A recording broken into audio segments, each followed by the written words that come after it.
Welcome to Lights, Camera, Accolade, a podcast where we watch and discuss the Academy Award winners and nominees for Best Picture chronologically to experience the evolution of film and specifically how visual storytelling uniquely captures the time that it's made in.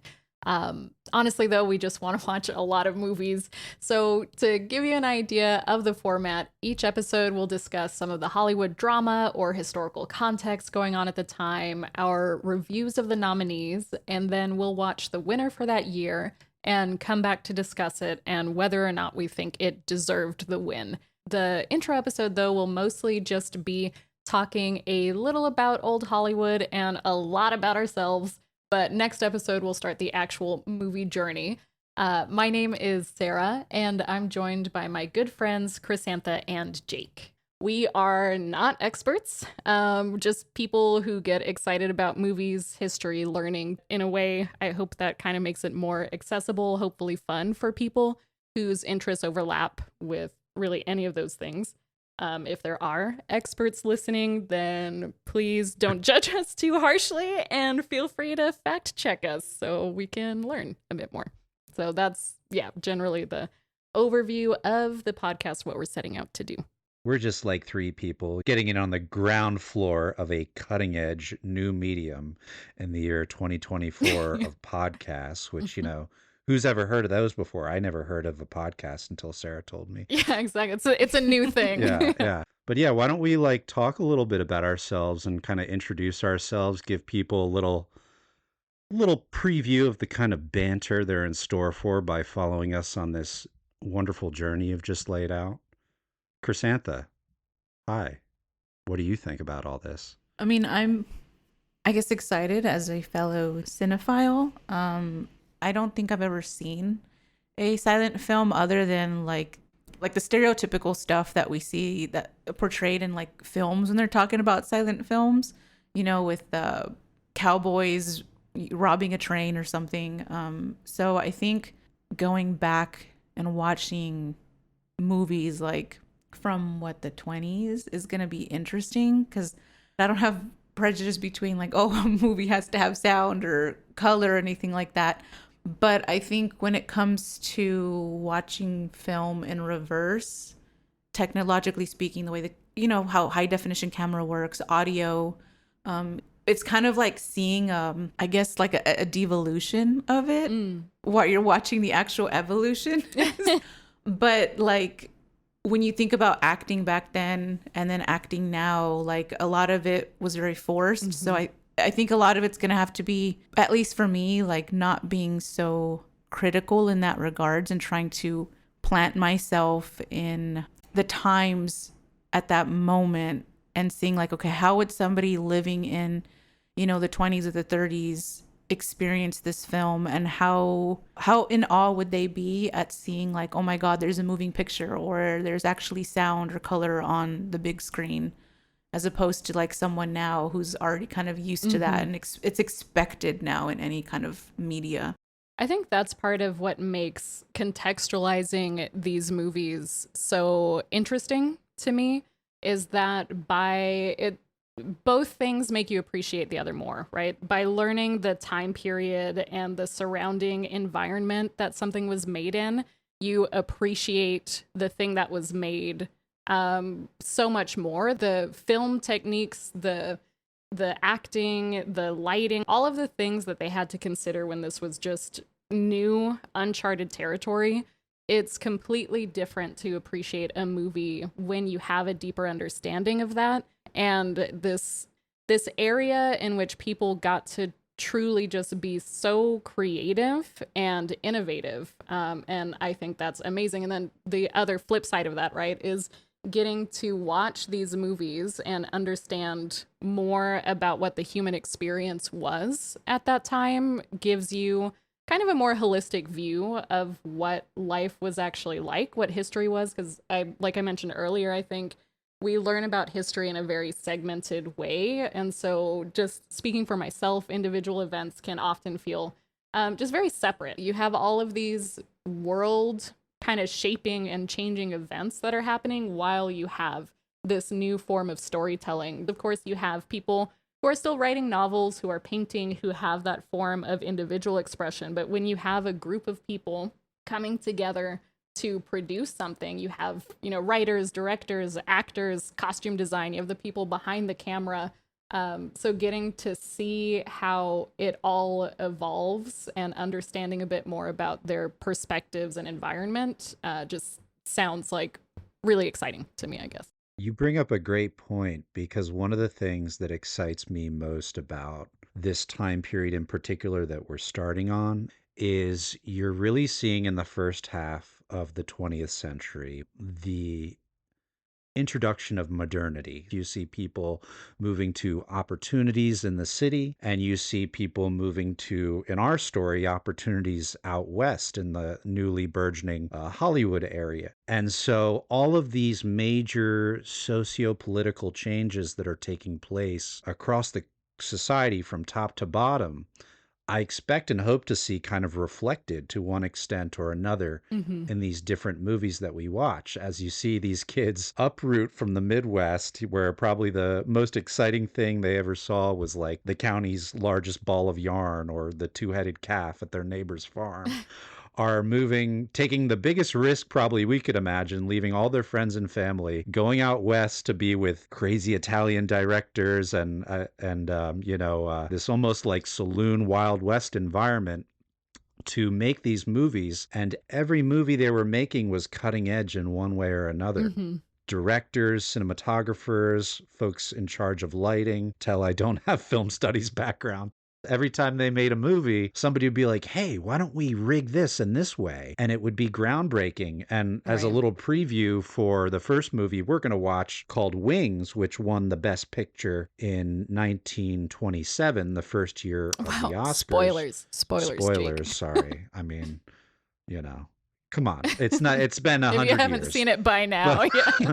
but they, my understanding, and I've seen the shot online before, is they have a very cutting edge tracking shot that starts in kind of the corner of a big atrium room with like a party and different tables going on, and the camera follows over several tables very seamlessly and ends kind of, I think, on the main characters. But in any case, if you watch it today, you're impressed. And this is 100 years later. So think about that Right. and think about going to the cinema every time. And every time you're going to see something that really blows your mind, as opposed to now. And it's like, what is Iron Man going to do this time? Or will she, won't she, with the Flash and Wonder, whatever the hell. I don't know. But yeah, I think we should talk a little bit about like our tastes and our backgrounds a little bit too. I think that might help the audience get an idea of what they're in for. What did you want to go first? I Yeah, guess this, so. I this mean, very much feels like, I thought I set up a pretty good icebreakers. transition there, but okay. So I've been a movie freak my whole life. I think, we moved around a lot when I was a kid, and there were periods of time, when you'd be new to an area where, you didn't really have a lot of friends or a lot going on. So for me, there was always the movies. And I remember my grandparents had a giant VHS set. And later, once we got cable, they would have the movie channels at my house. I'd stay up all through the night. I like to sleep on the couch a lot and watch all kinds of crazy movies. The three of us watched John Carpenter's The Thing a week or two ago and had a blast. I've seen that probably 20 times when I was a kid. But anyway, I've always loved movies for that reason. They're like a friend to have. But in terms of my particular cinematic tastes, I'm very sappy. I love a good coming of age tale. That's why my favorite movie is Richard Linklater's Boyhood from 2014. I rewatched that like a month ago. Still holds up. Very good movie. I also love satires.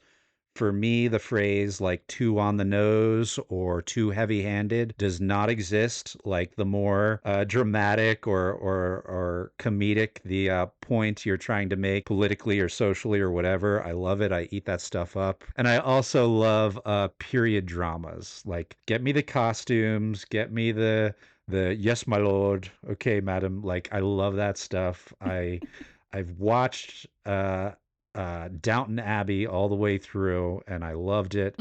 And Barry Lyndon by Stanley Kubrick. I almost said Stanley Tucci there. My brain went there.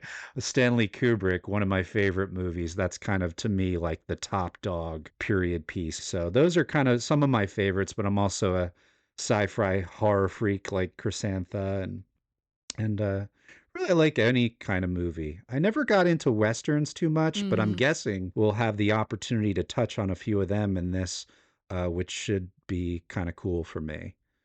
Um, yeah, I feel like, and another thing I'll say before I'll pass it off to someone else, I a little bit get tired of music biopics. You know, sometimes they're a little much. So for me, I guess my background, how I became such a movie fanatic. I mean, my parents were divorced, so with my dad, we had cable. With my mom, we didn't. And so, at least for the first couple of years or so, when my mom had custody of us, well, we didn't have much cable. It was just watch what was on TV. But we would, at the time, Blockbuster was a really big Oh thing. You yeah. can go and rent movies. And so that was something that we would do. And it was just, that was what we did just to pass the time, so we wouldn't get bored because there was no cable, no internet. So it's like, well, what else do you do? So Puzzles. my sisters and I, my sisters and I would just watch movies at the time. And with my dad too, like what was on, TV and stuff. I would say when it comes to the genres though, it would definitely be horror. I grew up a scaredy cat, but oddly enough, as I've gotten older, I've gained a much more appreciation and maybe a little bit callous too, because now when I watch movies, like I'll get creeped out, but it takes a lot for me to get scared of a movie. But I would say I have like not a soft spot, because that's not the right term or word to use, but I get more easily creeped out with supernatural movies than I do with like Same. slasher horror movies or stuff like that. But aside from I guess just in general, like I was like, or the kids who grew up with like movies or TV, I guess like with a appreciation for like certain shows and stuff, was kind of like that 90s era, kind of like the 90s iPad kid, Yeah, that's a good point. So when I was, making that conclusion or that, I guess, reference, I was like, I guess I was like, even though like we didn't grow up with cable all the time, like it was always like, okay, let's go home and watch Dragon Ball Z kind of things, like it was always, your schedule was kind of like centered around what shows were going to be on that night or what movie was going to be showing that weekend. But yeah, I would definitely say my love for movies started with the horror genre. My grandmother told a lot of scary stories, so that's just what I grew up with. And then my dad was also kind of like a bit of a nerd, so we grew up watching like Predator and like a lot of like 80s sci-fi, also like action movies too. Great So era. I got introduced to some, I guess like the quote unquote good movie era, I guess relatively young. And then it just kind of stuck from there. I never really had much of a liking for romances. There are some that I do like, but when it comes to like rom-coms or romances in general, like for me, I have such a hard time suspending my disbelief with some of the themes. Period pieces, I would say, are not really my favorite. I do enjoy the costuming, depending on how it's being depicted. Like, if it's like a historical context, I think I enjoy them a lot more. But I don't think I've watched enough to really analyze what it is that I like about them and what it is that I don't. Because there are some where I've watched what I think a good one was like Atonement, and that's a period piece and a romance, and I really did enjoy that movie. But like, let's see, what's that other famous one with Keira Knightley? It wasn't Pride and Little Women. Prejudice. There you go, with Pride and Prejudice. Pirates of the Caribbean. No, I couldn't, like, I don't know what it was. Like, I just couldn't get on the bandwagon with it. I don't know. Like I said, when it comes to romance, like, maybe it's just like a default thing that my mind does, where it's just like, okay, it's not really like it doesn't happen like that, you know, like there's no way, you know. I've tried this in real life, and you called the police. Well, I don't know. It's just something in my mind that just kind of like, I don't know. I can't put it into words. It just shuts off, where I'm like, okay, I cannot just sit through this anymore. I do enjoy musicals. That's another genre that I enjoy. I know a lot of people don't like them, but they're wrong. they're like they're just fun. Like some people watch action movies or rom-coms for like lighthearted kind of mood setting for a film, but I like to watch either animated films, whether that be a children's film, like Disney movies, or musicals, to try to like have something a little bit more lighthearted. Wait, like when Jake, our really one friend told you to watch Trolls, the shitty 80s horror movie, and you accidentally watched the children's movie Trolls, and like you messaged them back after and were like, yeah, I mean, it was okay. I don't know why you recommended this to me. I think that's very emblematic of what a good friend you are, that you sat there watch that whole children's you movie. stuck through it. You're like, well, not really sure why this was recommended recommended to me. I watched both. I watched Trolls 1 and 2. You're like, maybe I need to get the full picture. You're a Trolls completionist. You got so funny. The first one was good though. I did like it was had funny moments, and like it was a good one. That also just reminded me, when I was much younger, I went on a I'm going to call it a camping trip, but my family didn't really do camping. My mom preferred just going to like a cabin, you know, so we were really wanting to watch Toy Story, and the cabin that we were at had a bunch of VHS tape options where you could, you know, rent a movie and watch it. And they didn't have Toy Story because it had just come out, but they had a movie called Toys, which is a very strange Robin Williams movie, not at all Toy Story. You guys are sitting there 15 minutes in like, yeah, what no is Buzz happening? Lightyear. Yeah, where's Woody? One of my earliest memories is seeing Toy Story in theaters. My earliest memory was seeing Jurassic Park in theaters. Oh, you're lucky. No, I was very young and very traumatized. So yeah, even though I love Jurassic Park, I think it's an absolutely phenomenal movie. As a kid, like I had nightmares about velociraptors for like more than a decade. That's after understandable. That, so.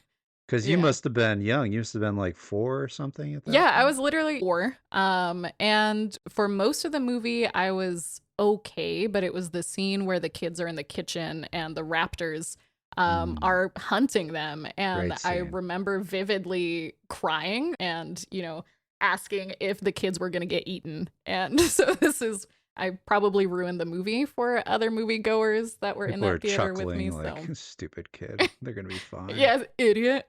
Yeah, exactly. Kids never get killed in Spielberg moment. movies. Cut to Jaws. Yeah. I don't fully know what kicked off my love of movies specifically. I think it just, again, comes down to storytelling.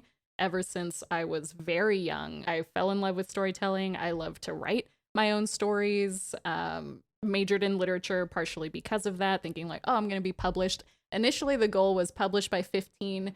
So now it's been much longer than that. It has not happened yet. But as far as kind of what I love about movies, though, obviously it's visual storytelling. And in a way, it can be much more immersive, in at least when done well. And so I think because of that, I really like either kind of character-driven things, introspective movies, stories about people who get to like overcome great odds where you're kind of along the journey with them, or something that like literally takes you on that type of visual journey and is immersive. So fantasy and sci-fi, I feel like, are great for that. Obviously, Lord of the Rings, that is favorite movie / trilogy. And I watched that at a time where they were coming out in theaters. I was in middle school at the time, and it felt so real. They put so much care into bringing that world to life that it just, unlike any other movie that I can think of, has showed me the not just the power but the potential for movies to just take you to new places. And I think that's what I've carried with me. So whether that's in, like I said, fantasy or sci-fi, where it's like literally different places, or just you being able to wholly understand someone else's perspective, whatever journey they're going through. So in terms of genre, I like them all so long as there is that immersive element to it. I need to believe that the characters that I'm watching have inner worlds as well. So it's not just about the world themselves being immersive. It's also like, do I believe these are actual people? So even if they're like exaggerated versions of that, where maybe in kind of the narrative, you can see them existing in that narrative, that passes that bar usually. But if it's something where it feels like a caricature, it doesn't feel authentic to any kind of human experience, you're not saying anything about who this person is, what world they're in, how they navigate through it, then that's where it all falls apart for me. And maybe that's part of like going back to Westerns, maybe because the like image of a cowboy is so, it's just a character at this point, right? That maybe I'm unfairly assuming that they just kind of treat those characters as archetypes, but maybe they're not.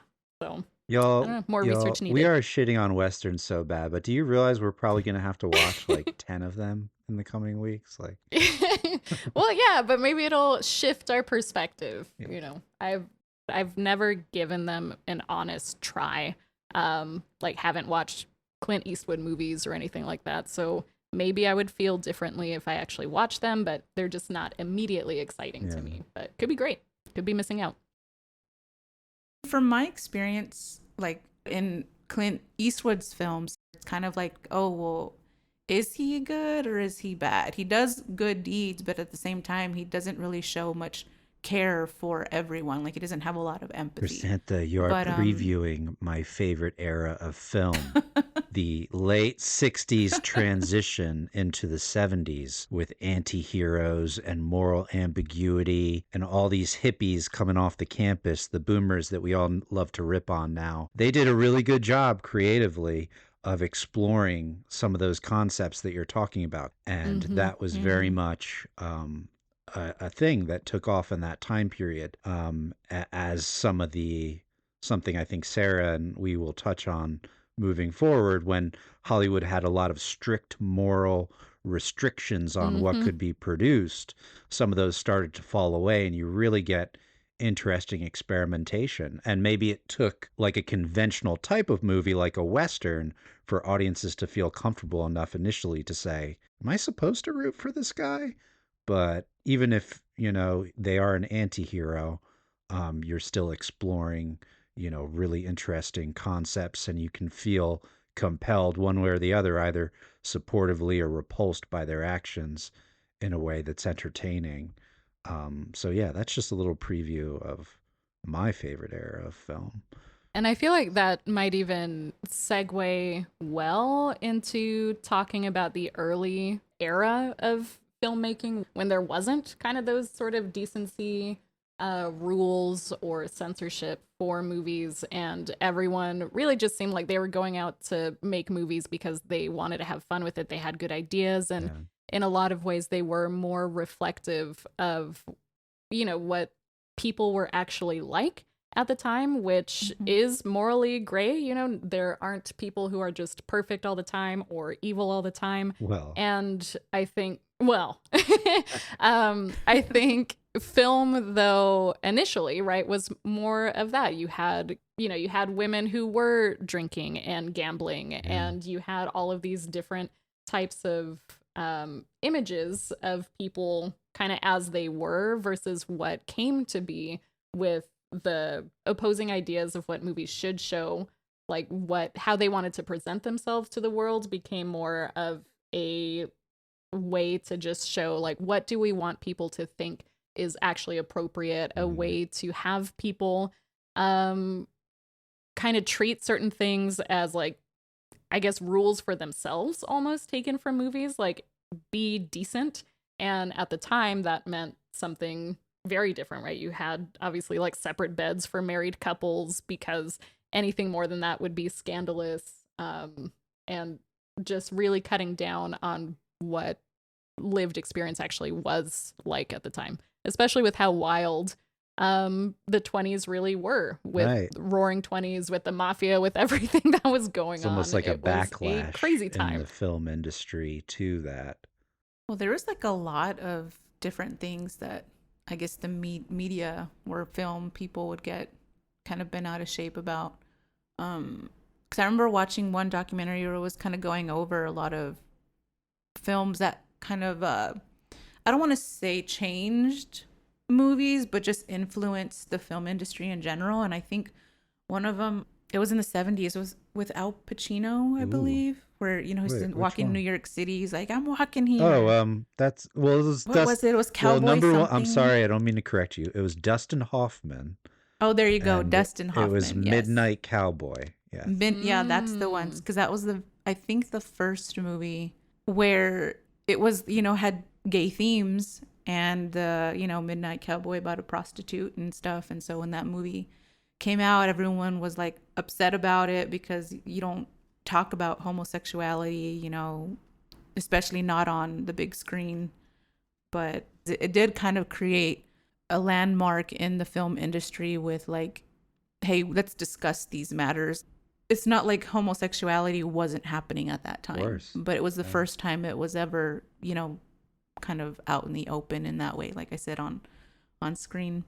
Well, I think, and then like, go for it. I was just gonna add that is also one of the things that the Hays Code prohibited, was that type of like just showing homosexuality, showing sex at all, but especially homosexuality or anything that was considered deviant at the time. But prior to then, actually during the silent film era, there were movies that essentially had characters who maybe not explicitly, you know, were with same-sex partners or anything, but they obviously existed in real life, and therefore it was natural for them to exist in film at the time, where people were making, you know, movies about things that were just happening around them. So there actually were movies that had, you know, either homosexual characters or somewhat evidence of that. Same sort of thing with cross-dressing as well was a big thing, where sometimes that was used for comedic effect, but sometimes it wasn't. And that was all pre-1920s, and it wasn't until after that Hollywood was like, no. And obviously at the time, the public was very divided on that, and that's why you had a lot of different states trying to impose separate types of censorship laws, because what was acceptable in one place might not be acceptable in another. And I think that's true today, right? You have a lot of like, oh, everyone in progressive cities is this way and it's ruining the moral fabric of society. And that was the same way that they felt at that time. And that's ultimately why a lot of that censorship gained steam, apart from some other events that really pushed it into the forefront, like the Fatty Arbuckle case. And I think there was a murder. Way darker story than you would expect with a name like that. Yes, absolutely. But I found out through looking into some of that censorship that apparently in 1915, there was actually a Supreme Court case 9-0 that ruled that the First Amendment didn't apply to movies. And that was, again, because a lot of outcry for things that were inappropriate that were in movies at the time, because there were no rules. Interesting. Yeah, it was crazy. Crazy time. You are touching on kind of one of my preliminary hypotheses here that I think we're going to come across here, which is to say periods where there was less kind of centralized control from either the studios, even today or back then. That seemed to be when you got some of the more dynamic, cutting edge, and interesting filmmaking, particularly before the 1920s. And then between 1968 and 1981, 82, my favorite era, because those are Right. two periods where you see that lack of control. And that's something that I'm interested to see, those different episodes throughout Mm-hmm. history of those ebbs and flows in the cinematic world, and how that might actually also parallel changes socioeconomically outside of our cinematic realm, when you do have upswings of unrest like in the 60s or like in the 30s, and how that translates culturally into our films and other spheres as well. Mm-hmm. So good call there. I feel like we will probably be surprised, especially with some of the earlier movies, at how um, modern they feel, whether Yeah. that's like diversity of ideas, diversity of cast, whatever it is at the time. But I think when we think about that time period, at least for me, it often I think about much more of the, racisms, like sexism. Women couldn't vote. There was Jim Crow laws in place. There was a time where it was very difficult to exist if you were not part of the people in power, right? Which at that time, as often, is just white men. But ultimately, I think the reality of the live situation, though, is that people were forging a way for themselves. They were making a space for themselves, and film early on was a place where that could actually happen. Like, you had women who were directing films and opening their own studios at the time. And I feel like we don't see that really happen again for a long time, Yeah. ultimately. Mm-hmm. Yeah. It was interesting to me because no one really planned inventing movies or films. It just kind of came to be. And my mind immediately made that connection because during that time, even though no one planned it, but like how you had mentioned earlier, like everyone who got their hands on like, they're just playing around with this new tech and they're just trying to convey ideas, obviously in the form of art, or convert literature into like a moving picture or drama, just create art in general. And it reminds me a lot of like, I guess, the internet, Yeah. when YouTube became a big thing and when everybody kind of, you can make your own account and you go and you upload any kind of video up on YouTube and you could pretty much find anything, where people were making, found footage kind of videos on YouTube, or people were just making, stupid videos, comedy, commentary. And it kind of just reminded, my brain just kind of made that connection of like, this was probably what we experienced with the rise of YouTube, or the rise of the internet, was probably essentially what they experienced at that time with the invention of like the moving picture. What was it called? Like, I don't even, did they have a picture besides what was Oh, it? well, Nickelodeons were the little theater. Is that Well, what those you're were talking the about? places to see him. Is it Well, before Nickelodeon that, or with Nickelode? I like can the, only say Nickelodeon. I can't say it I the think it's other way. Nickelodeon Yeah. with the Yeah. D. Yeah, Nickelodeon with a D. All right. That's your Yeah, but with opinion. like the, what is it called? Like a zoetropes or something? Those, Oh, I can't think of it. We'll have to edit this out or research it. I think we Look should into leave it in. I think This it is a is. good example of the holes we will get ourselves into when we start Yeah, leave bullshitting it too in, leave hard. it in. I think it is. It's called the zoetrope. It's the ones that like you spin with the Yeah, with light, the and spin, so and you have like the moving pictures, so to speak, but it's very similar to almost like a flip book with yes, light. yeah. I was just making that reference because like that is Mhm. I don't know, very interesting. At the times that like how people say history repeats itself, and it does. It's Yeah. just like in different forms, and I feel like it was just interesting to know that like obviously like movies weren't planned, they just Right. happened. And the idea of a film or a movie in general in a cinema, it just evolved into that. It wasn't like a group effort of like, oh, from watching these zoetrope pictures with, very minimal movement and no music, let's try to turn it into something else. But I don't know. I always found that very fascinating when it came to, I guess, people, or just, humans in general, how we just kind of like take something and then we make it into something else, and it just keeps evolving and evolving into something. No, you're right. And I Yeah, don't know, you're I found right. that Yeah. interesting. Yeah, no, I'm just sitting here like nodding and smiling because literally preparing for this episode, I made the same connection of just like, oh, ultimately throughout human history, anytime there is just something new that shifts what people are capable of, obviously you have things like the printing press as well. You have all of these things that allow people to just flex their creativity and have these forms of expression. And it looks different each time, but the driving force is still the same. And that desire in so many people to create something, even cave paintings, right? Like, Yeah. let's put our handprints on the wall. That's a bonus even episode right early on. there. So, yeah. Where sun goes, sun come back. I do feel like it does come like full circle though, with whether it's like starting a YouTube channel or if you're gonna start a podcast or stream, like a lot of it always starts off like a passion project, and whether it succeeds or not is determinant on how much attention you can maintain. Right. And we think as time or like innovations happen, as time goes on, like so much changes, and I guess in a detailed sense it does, but when you look at it from a bigger picture, it's all kind of the same.